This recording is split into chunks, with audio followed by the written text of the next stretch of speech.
This is where we left off in class. We were discussing some of the interventions we can do for somebody who has kidney stones. Because of the urinary stasis, we want to make sure to prevent infection, or if they currently have an infection, we're going to give antibiotics. If somebody has the stone type of stravite stones, as evidence here, we are going to make sure to do lots of cultures, and I mean urine cultures. We're going to do them monthly times 3, then quarterly times 1. This is to make sure that they are receiving the appropriate care before a stone develops. That one's sort of obvious. So to prevent another stone from developing, patients very well may get on hydrochlorothiazide for life. They may also get, depending on the stone type, allopurinol and statin drugs. These can prevent stone formation. We're going to encourage our patient to drink lemon juice or orange juice. This is going to adjust the pH of a patient's urine.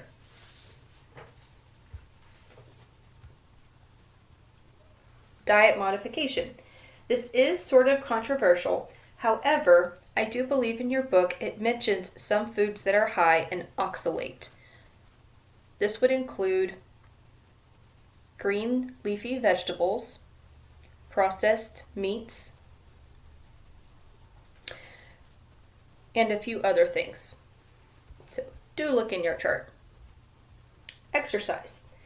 Walking promotes stone excretion, and then the opposite is true. If you have somebody who is laying in bed, possibly someone who is paralyzed or is unable to move, they are at very high risk for stone formation.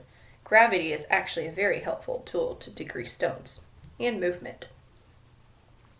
And anxiety management. Tell patients what to expect, what actions to take if a problem were to develop. Lithotripsy.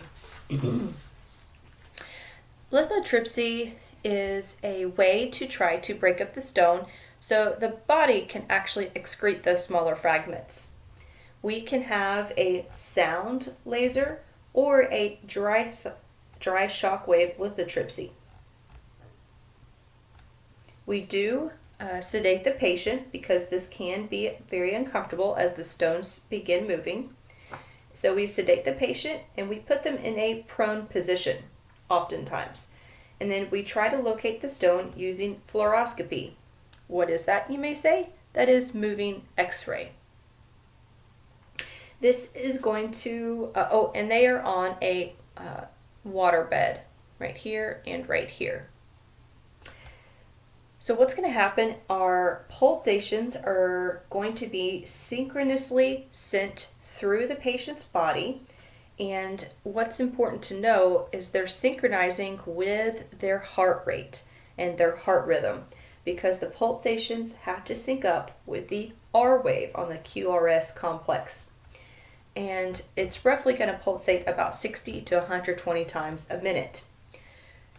Because of this whole reason to sync up with their EKG, a nurse has to do close EKG monitoring, because if a patient does have an irregular heart rhythm, it may be harder for the sensor to sense, and if it pulsates inappropriately, then a patient can go into some arrhythmias. So that's why the nurse is constantly monitoring it.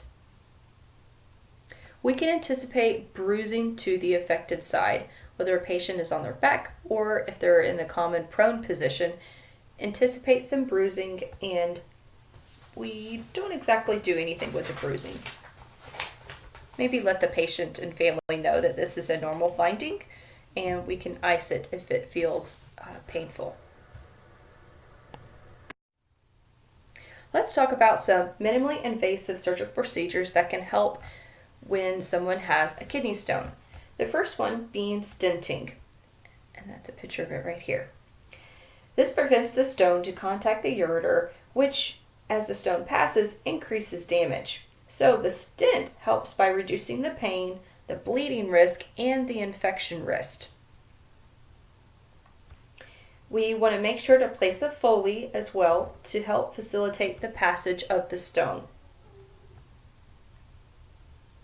A retrograde ureteroscopy. This is when, I don't have a picture of this here, but this is when a scope with a basket and forceps or even a loop to snatch a stone is inserted up the urethra, and this will be done in conjunction with a lithotripsy, and they will catch the stone and pull them out. A patient will also have a Foley after a retrograde ureteroscopy. The next one here, a percutaneous ureterolithotomy, is right down here. Here we go. This can be done under local or generalized anesthesia. The doctor will go through the skin from using ultrasound. He'll locate the kidney, and he will actually go through the skin. He'll insert his probe into the opening, and they will directly laser and break up the stone. This is often done for staghorn kidney stones. If you were to Google staghorn kidney stones, you will actually see how large and how obstructive a staghorn kidney stone can be, and why we might choose this option. This was a procedure we actually did when I was in interventional radiology, and to see the stone size and then to laser and break it up is pretty cool. For this procedure, a nephrostomy tube is left in place, and this right here is an example of a nephrostomy tube. It's growing through the patient's skin, and this coiled little pigtail here is going to be collecting the urine, just in case a stone that they are breaking up tends to obstruct here. At least we have a way for the urine to flow.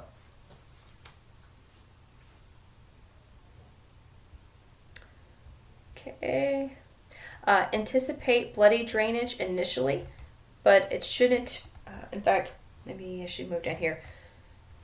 Bloody urine is normal for the first 24 to 48 hours, and then it becomes pinker, lighter, and then back to the normal urine color. A patient will be NPO prior to the procedure. Because stool can obscure the imaging, such as fluoroscopy, because they do use this with the nephrolithotomy procedures, and this one as well, a patient may receive the same bowel prep as if they were having a colonoscopy. A patient should be well hydrated, so they may receive IV fluids. And we're going to teach them to avoid dehydration post-procedure and to make the necessary diet changes. And those changes include an increase in veggies, fruits, a balanced intake of calcium, fats, carbs, and lower protein levels. Hydronephrosis, Hydroureter, and urethral stricture are often caused because of something else. So hydronephrosis is when you have a obstruction in the upper part of the ureters, and a hydroureter, and I guess hydronephrosis, can occur if there is a lower obstruction. That one's pretty obvious. Urethral strictures are possibly genetic. They are possibly from additional scar tissue from multiple stone formations, and as the stones come on through, they tend to change and scar and fibrose the ureters. So it will lead to a urethral stricture. If this occurs with higher, we'll have these two complications. If they occur lower, we may end up with bladder distension. Necrosis of the kidney can occur with all of this additional pressure, and that's going to be a problem because now you'll have a necrotic kidney. It may lead to acute kidney failure and chronic kidney failure. Electrolyte imbalances are quick to form. We may have changes in our potassium, phosphorus, and calcium. For every single one of these conditions, the treatment is pretty much the same.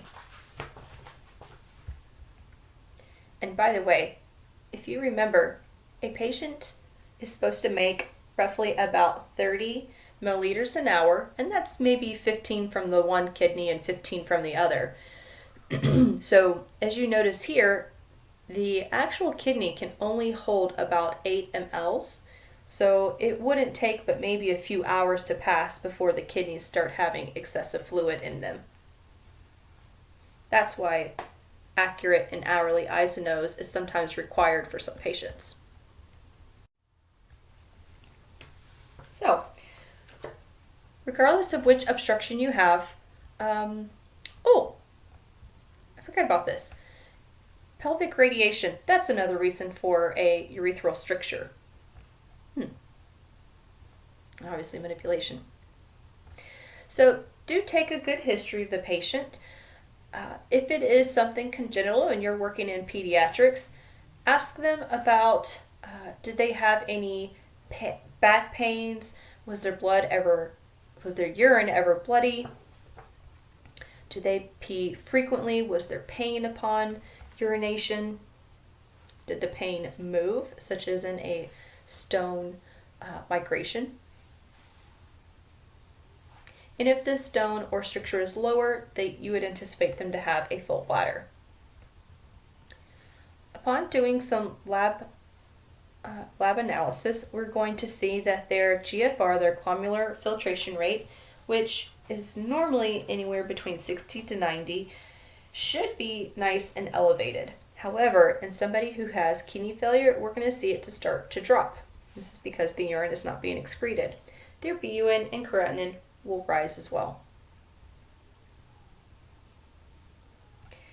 We are going to see metabolic acidosis, where their pH may potentially be elevated greater than 7.45, and their bicarb, which is normally 22 to 26, will go lower. And this is because the kidneys have failed and they're not able to make bicarbonate and reabsorb it like they're supposed to. Because of the urinary stasis, we're going to see a rise, we're going to see presence of white blood cells and leukocyte esterase and possibly bacteria. To facilitate a diagnosis, we can do a CT scan, which is sensitive for looking at obstructions, or we can do the most common exam, an ultrasound.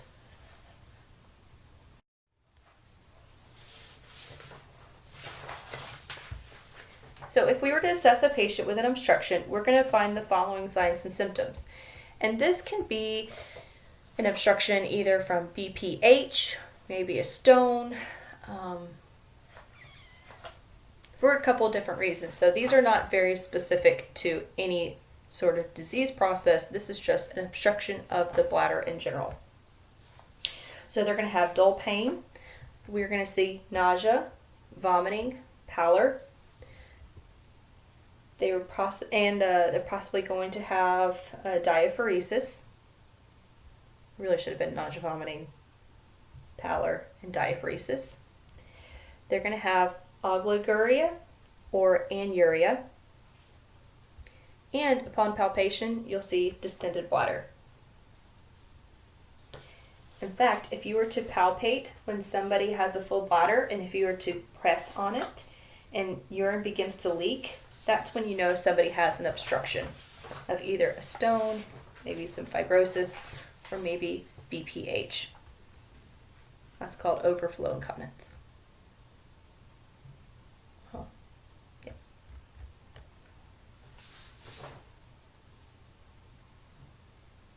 Okay. And this is our primary focus.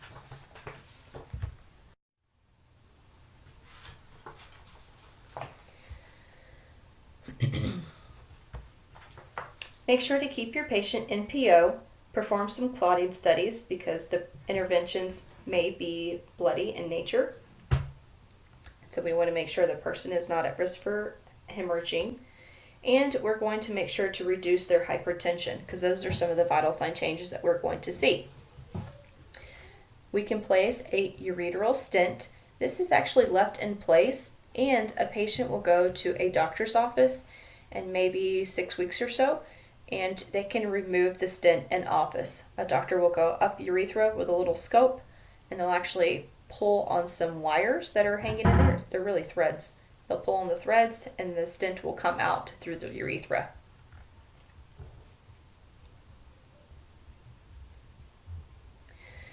We can place a nephrostomy tube. This is going to divert the urine for just a moment of time. And they do have some tubes that will actually, we used to call them double J stents. And so they can connect and drain outside, and they as well can drain internally. So drainage can either go down into the bladder, and these double J stents are placed in the urethra. So they'll drain into the bladder, or they'll drain out through the nephrostomy. If a patient has this done, your interventions are as follows. Make sure the patient's NPO prior to, very close I&O monitoring. This is for 24 hours.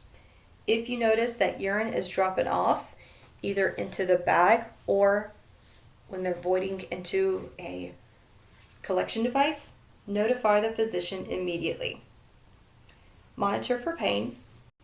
If a patient has an increase in pain, this may be due to the clogging or the dislodgement of the tube. And assess for fever and other signs and symptoms of infections.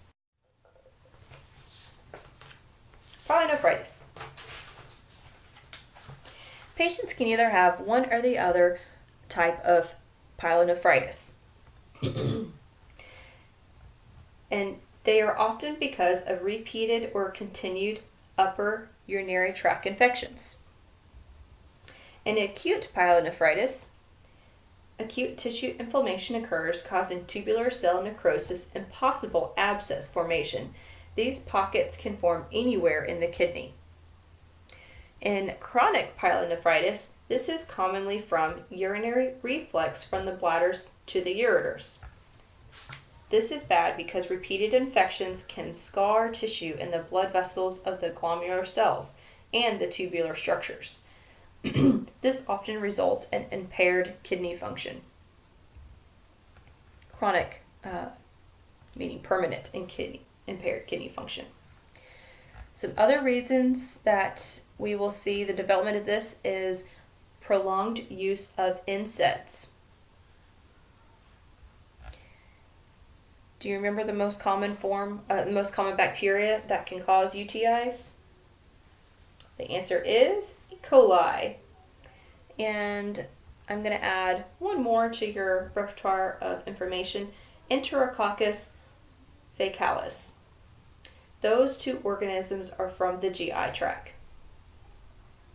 Now, bloodborne infections can introduce bacteria into the urine, causing pyelonephritis, but this is not very common.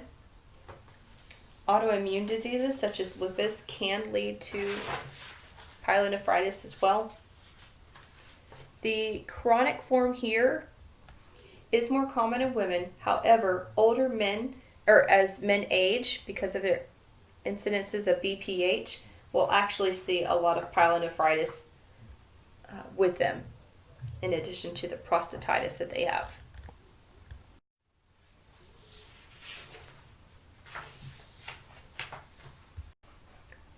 If you look here, you'll see that we have this broken down into acute and chronic types of pyelonephritis. The presentation of acute is very dramatic with a rapid onset. Chronic presentations, not so much. These manifestations are very vague, and they may just complain of abdominal discomfort. Do inquire about repeated low-grade fevers, and you can suspect chronic pyelonephritis. Reoccurrences are very common. They'll have exacerbations. If we were to check on either of these patients, their costovertebral angle, they may have redness or edema and some tenderness.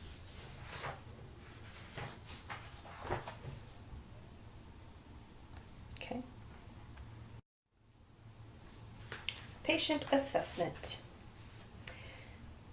we're going to find that they're going to have a history of diabetes, stone disease, meaning they have a history of renal calculi. They may even possibly have GU defects or genitourinary defects. They will also have diseases of immunosuppression. Psychosocial assessment includes, they will mention anxiety, embarrassment, and guilt. And I'll explain that in just a second. Well, why not? I'll explain it now. The embarrassment and the guilt is because pyelonephritis is often associated with sexual habits or practices, such as anal sex. A patient, they may have, if this is the case, they may have very vague, non-specific responses to your direct questions. And encourage the patient to tell their own story in familiar language, and you use their language as well, however they choose to describe something. We're going to grab a urinalysis to test for leukocyte esterates and nitrates in their urine. This is going to be followed up with a culture and sensitivity for appropriate antibiotic administration.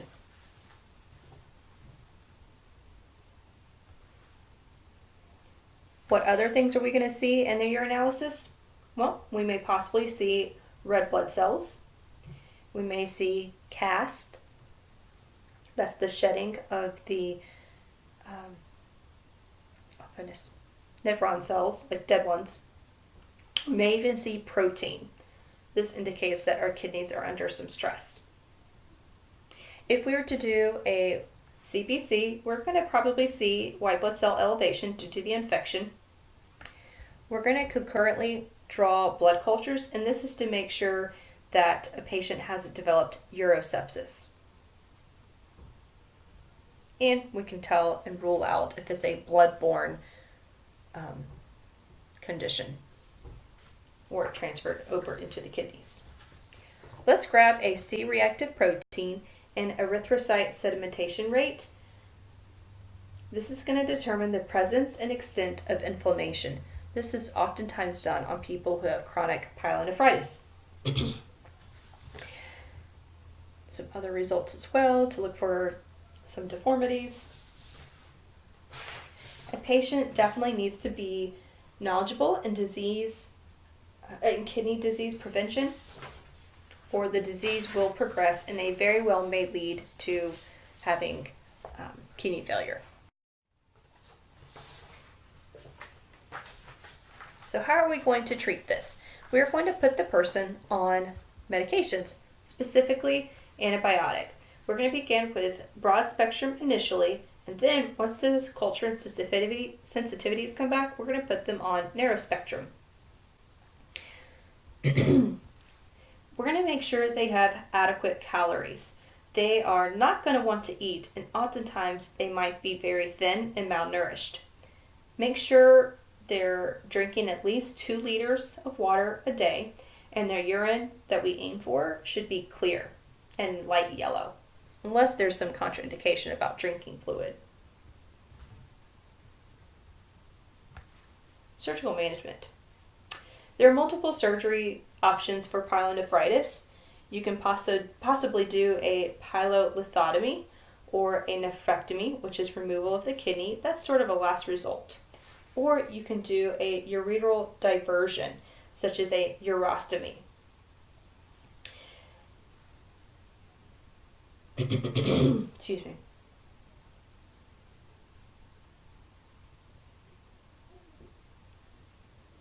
Let's see.